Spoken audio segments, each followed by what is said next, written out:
Criminal. Criminal. Criminal. Every single day, my neighbor Victoria yells that word at me like I'm in the middle of a heist. But all I'm doing is unlocking my own front door. This woman completely unravels just watching me come home from work, shaking, crying, even calling the police because I dared to use my own key. I moved into a non-HOA neighborhood specifically to avoid people like this. Yet somehow, fate decided to put the reigning HOA president right next door, treating me like I'm on the FBI's most wanted list. She's terrified of me, and I can't figure out why. Something about this situation feels deeply wrong. But what? Drop a comment. What would make someone that afraid of their neighbor? I'm Kevin Parker, 45, a software architect who works from home and earns a decent living. My wife, Julie, works nights at the hospital, so I usually have the evenings to myself in our new house. We moved in 3 weeks ago, picking this corner property specifically because it was outside any HOA zone.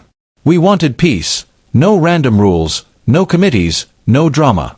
But you know that old saying about best laid plans? Yeah, mine was about to get wrecked by a 17-year-old kid who carried himself like someone twice his age. It all started Monday evening. Julie was on another 12-hour shift, and I went to check the mail. Inside the box was something odd, wrapped in tissue paper like a family heirloom, an antique brass key. Heavy, ornate, clearly valuable. Not my house key, but strikingly similar, as if someone had copied my design. No note, no explanation. Just this mysterious object that felt strangely warm in my palm, even in the cool air. I stood there, turning it over, curiosity getting the better of me. So, I did something stupid. I walked to my door and thought, what are the chances this actually fits? The key slid in effortlessly, like it had been made for that lock. Too perfect. Either I'd stumbled onto a 1 in a billion coincidence, or someone was playing a game I didn't understand. The lock turned as smooth as silk. But just as I was about to step inside, "Criminal! Stop! You're breaking into someone's house!" The voice hit me like a thunderclap. I spun around to see a woman storming across her perfect HOA manicured lawn, clipboard in hand, eyes blazing. She looked like a suburban SWAT officer on a mission. That's how I met Victoria White, though I didn't know her name yet. Mid-50s, power suit, and an HOA badge pinned proudly to her blazer like a sheriff's star. She had the energy of someone who's been rehearsing this exact confrontation for years. "Lady, this is my house," I said, pointing at my door. "I live here. I pay the mortgage." But she just shook her head with the conviction of someone who'd caught a notorious criminal in the act. "You don't belong here," she shouted. For a second, I honestly wondered if I'd walked into a parallel universe, where logic didn't exist. Then she saw the brass key in my hand. Her expression changed instantly, authority melting into sheer panic. Her eyes went wide, her face drained of color.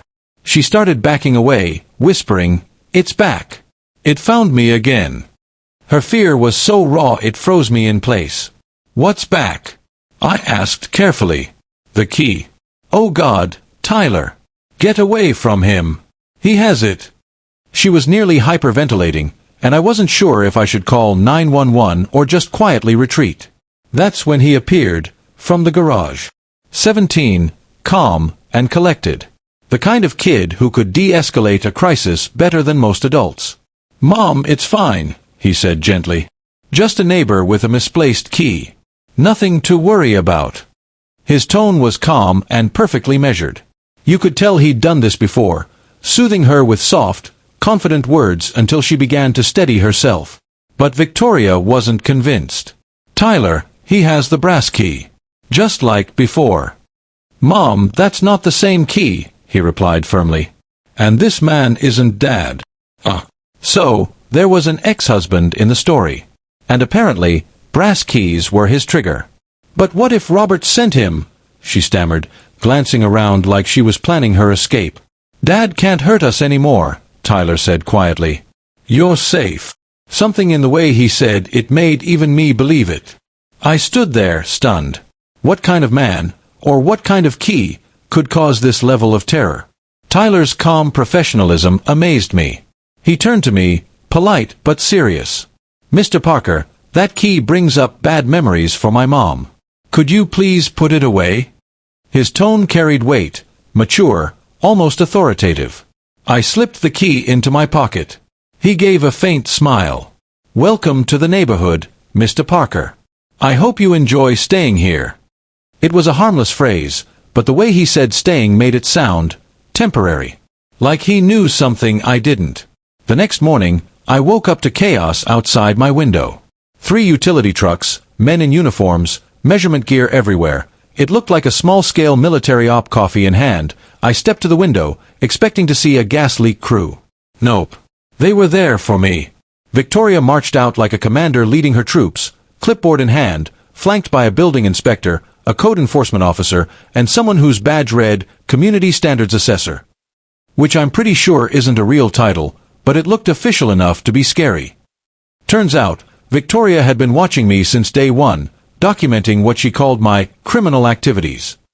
And now, she was ready to present her case. 3 weeks. That's how long Victoria has been watching me unlock my own door, water my own lawn, and check my own mailbox. Activities that, in her mind, somehow qualify as criminal. The woman's got files that could put the FBI to shame. Charts, photos, timestamps. She's basically built a surveillance dossier on me like I'm running a cartel instead of living a painfully normal suburban life. "Mr. Parker, this is a mandatory compliance review for problematic resident behavior," she declares with the authority of someone delivering a federal indictment.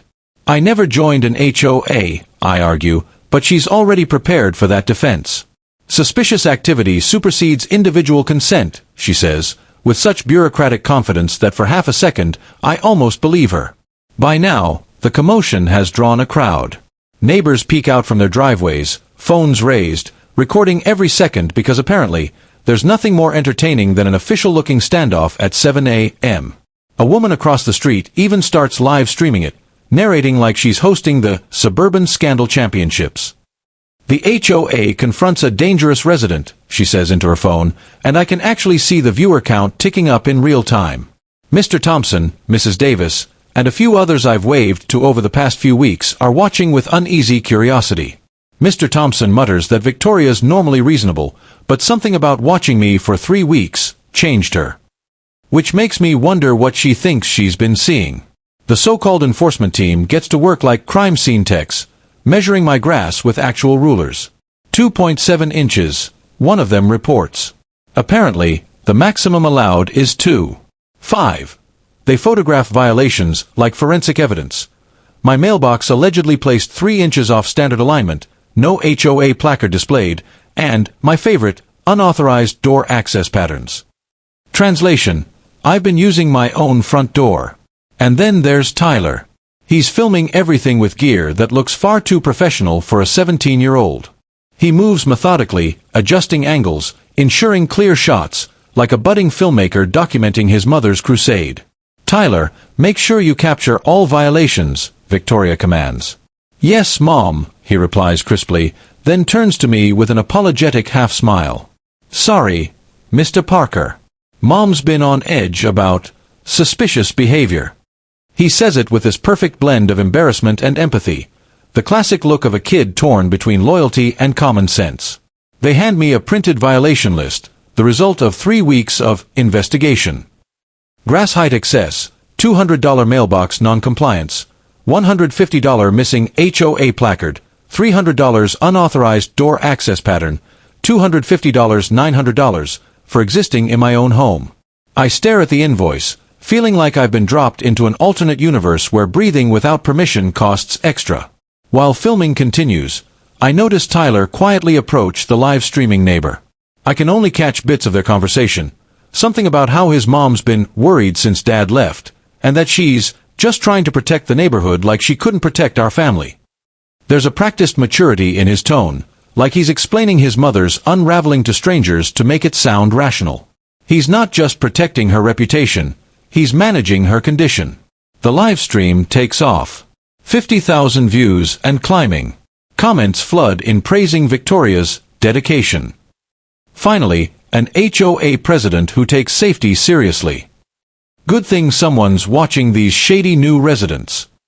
And just like that, I'm the villain in my own neighborhood, painted as a rule-breaking outsider while Victoria becomes a suburban hero defending property values. During breaks, Tyler shows the neighbor's old family photos, smiling faces, normal life before the divorce. "We used to feel safe here," he tells Mrs. Davis softly. "Mom's just trying to protect the community like she couldn't protect our family." It's manipulative, but heartbreakingly effective. He's shaping sympathy for her, turning her obsessive behavior into a trauma narrative. That evening, Julie gets home from her shift. She notices something odd again. "Kevin, the mail's wrong, delivered at 12:47, third time this month." I laugh it off, but she doesn't. She's staring at the envelope, the way the address is printed, and her expression makes my stomach tighten. "What if it's not the mailman making the mistake?" she says quietly. By Wednesday evening, Tyler shows up at our door with a serious look and a backpack stuffed with folders. He moves with deliberate calm, like he's been planning this. "Mr. Parker, we need to talk privately," he says, voice low. Mom's planning legal escalation. There's real urgency in his tone, not hostility, but warning. And suddenly, I'm realizing this situation might be worse than I thought. Tyler explains everything with unnerving composure. Mom was hospitalized after Dad left. Not psychiatric. Dad made it look that way. Said she was unstable. She proved him wrong and won a lawsuit. She fought back and won. "Then that means she's fine now," I point out. He shakes his head. Winning didn't fix what it broke. Now she sees threats everywhere. Losing Dad, fighting that battle, it rewired her. She's hyper-aware of danger. And damn it, the logic tracks. Trauma can make people hypersensitive to perceived threats. Tyler seems genuinely torn, worried about his mom, yet resigned to her paranoia. When Julie gets home and joins us, her nurse instincts immediately kick in. "Tyler," she says gently, "your mother handled that enforcement meeting well for someone with a trauma history." He nods, still composed. "Mrs. Parker, she's learned to mask it. Looks professional in public, but at home, she struggles. I handle most of the decisions and planning." That hits hard. A 17-year-old carrying the emotional load of an entire household. "That's a lot for someone your age," Julie says softly, and I can hear the compassion in her voice. She's seen this before, kids forced to grow up too fast. Tyler just shrugs. Someone has to keep things together. Mom needs routine and order. When neighbors disrupt that rhythm, she panics and overreacts. Tyler explains this with such calm resignation that I can't help feeling sympathy for him. Then he drops something that sounds like a lifeline disguised as insider knowledge. "Mom's calling an emergency HOA meeting Thursday," he says. "She's planning a property seizure vote under community safety rules." He shows me real paperwork, official-looking HOA forms, emergency procedures, and property transfer clauses. Everything looks legitimate, stamped, and deeply unsettling. "Tyler, how do you even have access to this stuff?" I ask, because no teenager should be holding what looks like confidential HOA material. "Mom treats me like a partner," he says simply. "Since Dad left, she includes me in all her decisions. Sometimes I wish I could just be a kid again, but my family needs me." It's the perfect image of reluctant responsibility, so convincing it almost feels rehearsed. Tyler pulls up a photo of his father, Robert Miller, sharp suit, polished smile, professional backdrop. "Dad's a family lawyer," he says. "Successful. Good money. Nice life." His tone carries a mix of admiration and quiet resentment. Sometimes I think Mom resents that he's thriving while she's still struggling. That adds another layer. This isn't just trauma and abandonment, it's envy wrapped in helplessness. Tyler is painting a psychological portrait so complete it almost sounds too smooth. "Mr. Parker, maybe you should talk to Dad," he suggests. He understands Mom's condition and might help resolve this peacefully. It sounds generous, maybe even hopeful. "Your father would help me go against your mother?" I ask. "Dad wants what's best for everyone," Tyler insists. He still cares about Mom, but he couldn't live under her control anymore. Then he hands me Robert's business card. "Dad told me anyone struggling with Mom's behavior should call him. He's helped other neighbors before." Julie pulls me aside that night, concern etched on her face. "Kevin, this doesn't sit right. Why does a teenager know so much about legal procedures?" She's not wrong, but I'm too impressed by Tyler's composure to listen. He's just mature for his age, I say.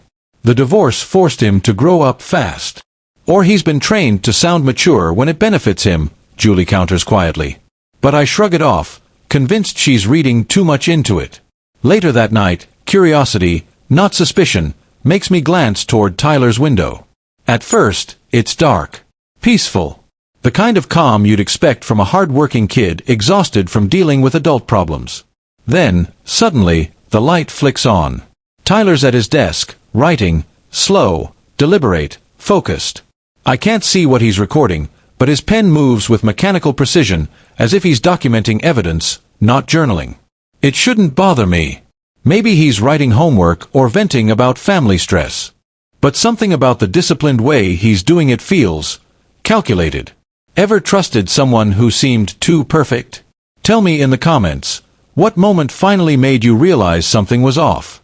Thursday afternoon, I meet Robert Miller at his downtown law office.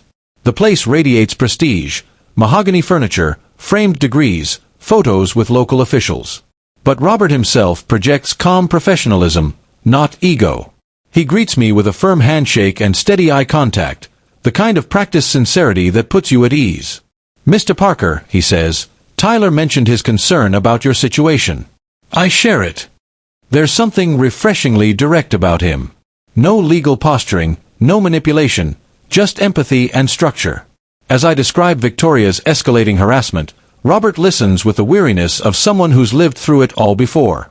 Victoria builds control narratives, he explains. It's her way of coping with abandonment anxiety. After the divorce, control became her only safety mechanism. He shows me documents, psych evaluations, therapy referrals, legal filings. Tyler needs stability, Robert adds. Victoria's HOA fixation keeps them both trapped. Sometimes protecting family means making difficult choices.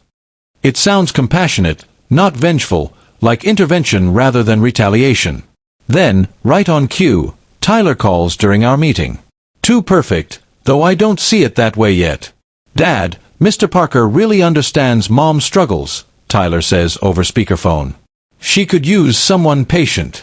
His tone is soft, sincere, and emotionally tuned. It hits me hard. This kid isn't just smart, he's emotionally fluent.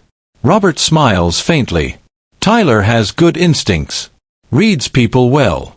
At the time, I take it as a compliment to Tyler's maturity, not a hint that he's been trained for this exact performance. Robert lays out a full legal roadmap, documented, methodical, persuasive. For the first time, I feel like I can face Victoria calmly and professionally, not defensively.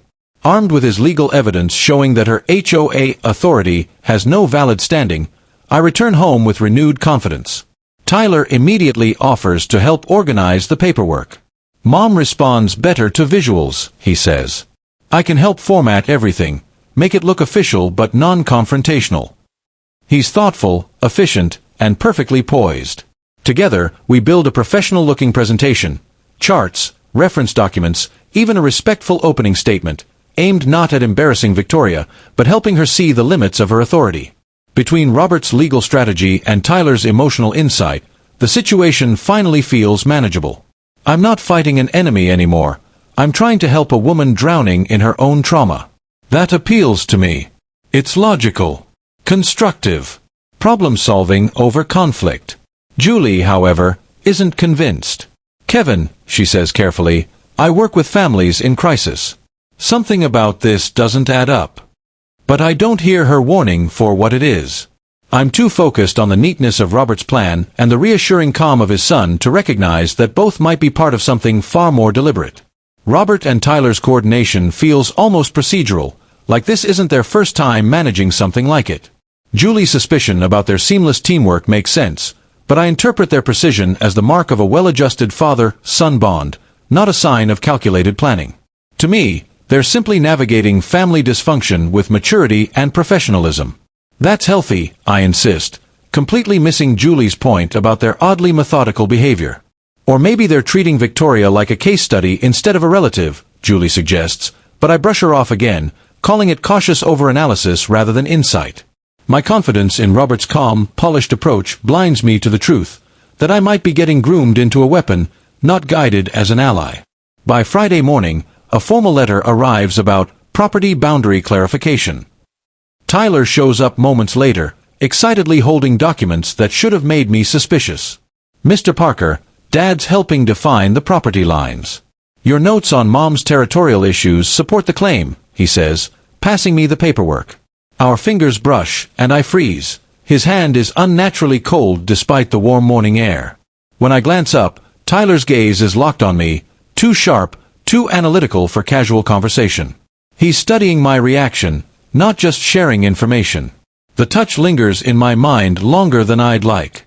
Teenagers usually radiate warmth, especially active ones like Tyler, who's always running errands or managing household chaos. But his chill feels unnatural, and that focused look, like he's recording data, unsettles me. Still, I rationalize it away. The boy must be stressed, overworked, maybe sleep-deprived from handling his mother's anxiety. I tell myself that's all it is. That evening, preparing for my final talk with Victoria, I rely on Robert's family-centered strategy, convinced I'm approaching things with compassion instead of confrontation. Tyler switches from professional camera gear to recording on his phone. "It's for therapy documentation," he explains evenly. "Behavioral logs help therapists identify patterns." The reasoning sounds responsible, even admirable, exactly what a devoted son would say while trying to stabilize his family. Victoria is unraveling. Her hands tremble, her voice breaks, panic spilling into every word. "Tyler, what if the neighborhood turns on us completely?" she whispers. "Just stay calm, Mom. Present the facts clearly. People will see you're protecting community safety," he replies, voice steady, tone almost soothing. His composure should be comforting, but to Julie, it's the opposite. "Kevin, doesn't it bother you how calm he is while his mother's panicking?" she asks quietly later. "Some kids just learn to stay strong when their parents fall apart," I argue. "Or they've learned to detach," she counters. She's right. Tyler's perfect composure, that measured detachment, hints at something deeper, either extraordinary control or something far colder. Saturday morning, a neighbor across the street mentions Tyler's involvement with our property. "He's such a mature young man," she says warmly. I nod, flattered that others see him the way I do, responsible, grounded. But then comes the slip that changes everything. "Mr. Parker's been patient about Mom's worries over the 1247 Maple Street property," Tyler says casually later. Julie's head snaps up instantly. "Tyler," she interrupts, "how do you know their exact address? We've never told your family our street number." I watch him recover in real time. Mom keeps me updated on all neighborhood safety concerns. I track the details for her peace of mind. Smooth, practiced, believable, but too perfect. Julie's suspicion hardens. It could be a product of oversharing, an anxious mother involving her son in everything. But the accuracy of his information, the precision of every fact, feels too deliberate. Tyler knows too much for a teenager. It's not curiosity. It's surveillance. Later that day, Victoria approaches me, uncharacteristically calm. "Mr. Parker, I realize I overstepped. The divorce made me overprotective about the neighborhood," she admits, "and I actually feel hopeful for the first time." But then I notice Tyler's face. For the briefest instant, disappointment flashes through his expression, gone before I can process it. Why would a child be disappointed by his mother's moment of clarity? Most kids would be relieved. Tyler's reaction tells a different story, one where chaos serves a purpose. Julie sees it too, quietly filing away another piece of evidence. That evening, she insists we review every interaction with the Millers. Her tone is firm, analytical. "Kevin, I can't let this go. Tyler knowing your address, the calmness, the timing, it's not random." I want to push back, but something in her persistence stops me. She's right. His access to details, his precise language, it's too much for coincidence. My trust begins to crack. Then my phone buzzes. A message flashes across the screen. "Check your property deed tonight before it's too late." Before I can even take a screenshot, the message deletes itself automatically. A self-erasing text. My chest tightens. That kind of technology isn't typical for a high schooler, or a family going through therapy. The timing, the coordination, the anonymous warning, it all aligns too neatly. For the first time, I realize this might not be about family healing at all. Someone wants me digging through property records tonight, and whoever sent that message doesn't want to be traced.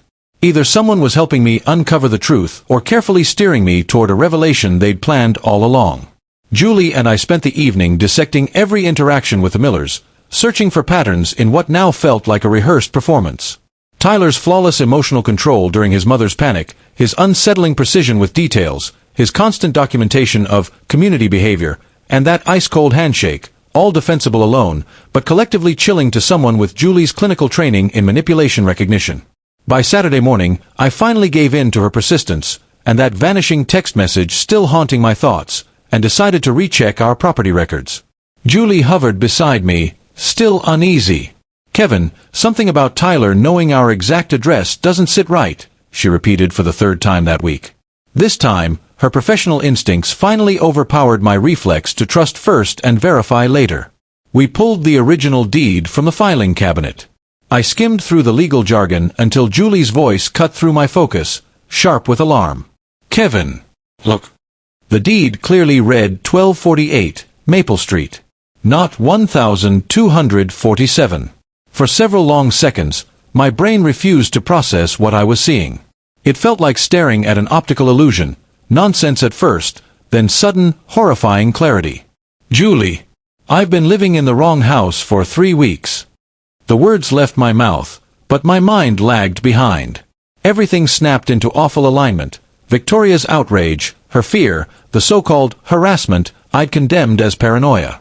She hadn't been unstable. She'd been defending her home from me. Every time I unlocked that door, I'd been trespassing. We crossed the street to 1248. My key turned smoothly. Inside was a mirror of what I'd called home, same layout, same fixtures, but this one was mine. The non-HOA property I'd bought to escape neighborhood politics. The irony hit like a hammer. I'd been living under HOA control for 3 weeks while believing I was its victim. Every morning at 7:30, I'd broken into Victoria's home. Every evening at 6:15, I'd returned to commit the same crime again, oblivious, confident, self-righteous. At exactly 12:48, Tyler appeared, carrying a laptop and an entirely new persona. Gone was the nervous teenager. In his place stood someone calculating, rehearsed, an adult mind behind a youthful mask. "Mr. Parker," he said with a thin smile, "congratulations on finding your real address." His tone sent a chill up my spine. This wasn't the concerned son trying to mend a broken family. This was someone unveiling the final act of a long-prepared scheme. He opened his laptop, and the screen flooded with footage. "I've been documenting your daily break-ins for 3 weeks," Tyler explained calmly. Video after video showed me unlocking Victoria's door, walking inside, living in her house, while she tried, again and again, to stop what she believed were criminal invasions.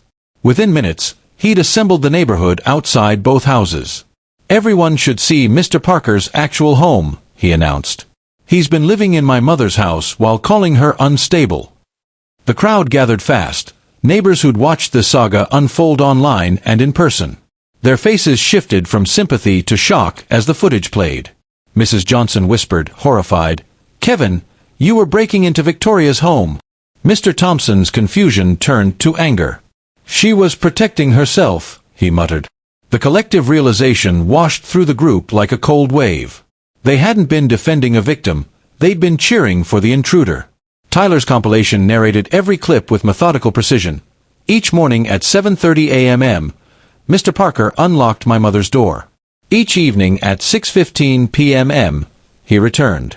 3 weeks of daily trespassing while labeling her responses as instability. The evidence was undeniable.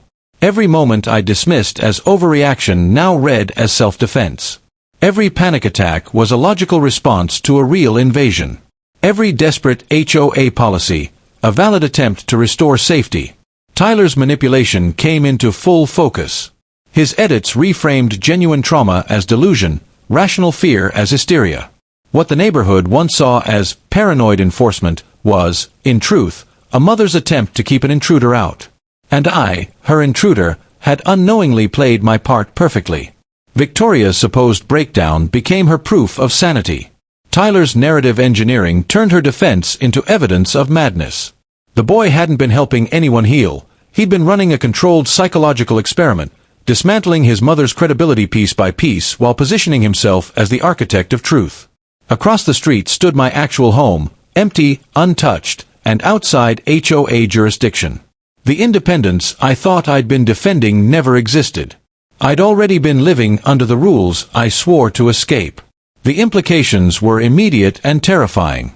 This wasn't random family dysfunction. It was the first phase of something calculated. Tyler's operation had succeeded perfectly. Manipulate the victim, weaponize the neighbor, rewrite the narrative. And phase 2 was already beginning. To dismantle his mother's reputation, mental stability, and possibly even her custody rights. The phrase, "the real fun hasn't even started yet," hits me like a coded threat, implying that everything I've witnessed was only the warm-up, not the endgame. As the crowd disperses, Tyler walks toward me wearing that same unsettling smile, cold, precise, satisfied. "Mr. Parker," he says smoothly, "thank you for being such a perfect instrument. But the real fun, that's just beginning." He unlocks his phone and turns the screen toward me. A file name glows, Phase 2. My stomach tightens into ice. Drop a comment if you've ever been manipulated by someone you trusted. Sometimes the greatest danger isn't from strangers, it's from the ones who play the longest game. Sunday morning, 12:48. Tyler returns, carrying a folder and the same unnerving composure. He steps into my living room as though it's his office. "Mr. Parker," he announces, "time to see what true family loyalty looks like." The persona of the caring teenager is gone, replaced by someone radiating authority far beyond his years. He speaks about psychological conditioning, manipulation, and control with a calmness that no 17-year-old should possess. His villain reveal unfolds with surgical precision, more like a trained operative debriefing an agent than a kid bragging. "Dad's been training me for a year," he explains casually. "Psychology, documentation, legal framing, coercive strategy. Family unity means eliminating resistance." He says it like it's normal homework. The way he describes eliminating resistance doesn't sound like rebellion, it sounds like indoctrination. "Tyler, she's your mother," I manage. His eyes harden. "Victoria chose outsiders over blood. She broke loyalty. Disobedience has consequences." The conviction in his voice is chilling, not angry, not impulsive, but rehearsed. "She was defending herself from abuse," I argue. He tilts his head. "She betrayed family authority. Dad says love equals control. And control means removing defiance." That's when it clicks. This isn't just manipulation. It's a belief system. Robert didn't just teach his son how to manipulate, he taught him why it's justified. He reframed abuse as devotion, control as care, and loyalty as submission. Tyler parrots the ideology with terrifying calm. He outlines his process like a project report. Phase 1, trigger her trauma responses. Phase 2, recruit community assets, people like you. Phase 3, document her breakdowns. Phase 4, submit evidence of mental instability. Each phrase lands like a hammer, revealing months of coordinated cruelty designed to destroy Victoria's credibility and isolate her completely. Then he unzips his backpack and lifts out a small brass key and a weathered wooden box. My chest tightens as recognition dawns, Victoria's memory box. "This opens Mom's most sacred thing," Tyler says with an eerie pride. Letters from her grandmother, old photos, keepsakes, all symbols of what she used to call love. The realization hits like a blow. Tyler weaponized his mother's memories. He opens the box with mechanical calm and spreads the contents. Childhood photos, her grandmother's jewelry, diary pages written by a little girl who still believed in safety and kindness. "Every time she started to stabilize," he continues, "I left one of these letters out. When she gained support, I reminded her of the anniversary of her grandmother's death. Kept her spiraling." He says it with satisfaction, proud of turning love into trauma. My stomach turns. "You tortured your mother with her own memories." Tyler only shrugs. I applied psychological pressure. The court will see a woman having breakdowns over childhood trinkets. He's describing emotional annihilation like it's a controlled experiment. Then he quotes his father's lessons, voice flat and certain. Dad says weak people cling to the dead instead of serving the living. Mom's attachment proved she couldn't be loyal. Robert had twisted grief into guilt, teaching his son that empathy equals weakness and obedience equals love. Tyler leans back, his tone almost academic. The best part, he says. She still protects me. Even when I break her, she defends me. Dad calls it perfect conditioning. The words freeze me. Victoria's maternal instincts, her greatest strength, have been reprogrammed into tools of her destruction. Tyler scrolls through a folder of digital records, 2 years of surveillance, timestamps, and evidence logs. Every incident, every trigger, every moment of collapse captured to paint Victoria as unfit. My own unknowing involvement appears again and again, perfectly catalogued. I whisper, "You're justifying torture." He doesn't even blink. I'm proving mental instability. The courts respond to data, not emotions. He speaks like someone trained, not a boy, but a project. The phrase repeats like a mantra, love is control. Control destroys resistance. I can finally see what Robert created, a human extension of his own ideology, empathy stripped away and replaced with strategic obedience. Then Tyler leans forward, voice dropping to a conspiratorial whisper. "Mr. Parker," he says, "you think you've seen what we did to Mom?" He reaches into his bag again and pulls out a thick folder labeled Original Plan. "Breaking her was just practice," he adds with quiet menace. "Wait until you see what we've planned for your wife." That single sentence decides everything for me. By Sunday afternoon, I know what I have to do. Expose Robert and Tyler's operation no matter the fallout. Julie stands beside me, steady as always, methodically compiling every shred of evidence using the same techniques Tyler once weaponized. Time-stamped recordings, psychological profiles, documented patterns of coercion, and proof of systematic emotional warfare aimed at destroying a survivor through deception and community manipulation. We take the direct route to Victoria's real house. This time, not as intruders or bystanders, but as witnesses. "Victoria," I say quietly at her doorstep, "you deserve to know the truth, everything Tyler and Robert have done." Her eyes widen, uncertain, but she lets us in. I play Tyler's recorded confessions, his calm voice explaining the brass key triggers, the staged breakdowns, the manipulation of her memories into weapons. I show her the files, the footage, the documentation of every orchestrated act of psychological torture. As the truth unfolds, her expression changes, disbelief, horror, then a grief so deep it shakes the air around her. "Tyler's been making me relive Mom's death," she whispers. "And you didn't know you were helping him." Her words are a mirror I can't look away from. The full scope of what's been done, deliberate emotional sabotage designed to break her spirit, erase her credibility, and isolate her from everyone who might have protected her, finally becomes undeniable. By Tuesday evening, we've turned that truth into action. At the community justice meeting, the full evidence is presented, every recording, every manipulation, every neighbor unknowingly turned into an accomplice. The crowd listens in stunned silence as we detail how Tyler White and Robert Miller orchestrated a campaign of psychological warfare against a domestic abuse survivor, using trust, sympathy, and misinformation as weapons. I expose Tyler publicly, stripping away the polished image of a concerned teenager to reveal the manipulator beneath. He tries to spin the story, to play the victim, but the evidence speaks louder than words. His statement, "Dad taught me family loyalty means removing threats to authority," sends visible shivers through the room. The same neighbors who once defended him now see the truth. They were conscripted into cruelty disguised as care. Law enforcement steps in. Robert is arrested for child abuse, coercive control, and conspiracy to manipulate custody proceedings.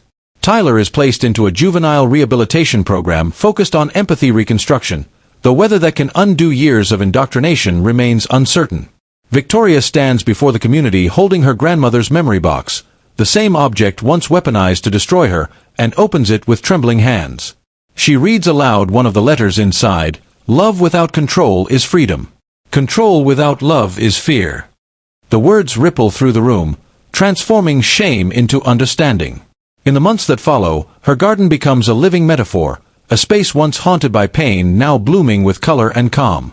It stands as proof that healing isn't forgetting, it's growing through the cracks left by damage.